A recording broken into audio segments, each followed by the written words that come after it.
सवाल किया है कि मर्द बगल और ज़ेर नफ़ बालों को क्रीम के ज़रिए से साफ़ कर सकता है नहीं।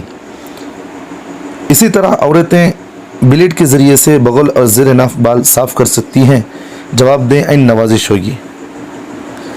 जवाब इसका अर्ज़ ये है, देखिए मर्द के लिए ज़ेर नफ़ बाल को ब्लेड वगैरह के साथ साफ़ करना ये बेहतर है।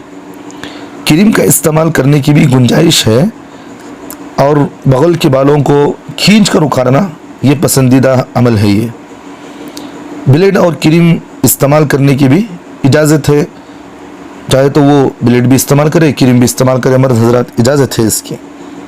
जबकि औरतों के लिए ज़ेर नाफ और बगल के बालों की सफाई के लिए ब्लेड इस्तेमाल करने के बनिस्बत जो है उनको बालों को उखाड़ना ज़्यादा पसंदीदा और मुस्तहब अमल है। ये क्रीम वगैरह भी इस्तेमाल कर सकती हैं वो, लेकिन इसलिए उनको बेहतर ये है कि वो चुमटे वगैरह से किसी से भी जो उखाड़ दिया करें, ये बेहतर है उनके लिए।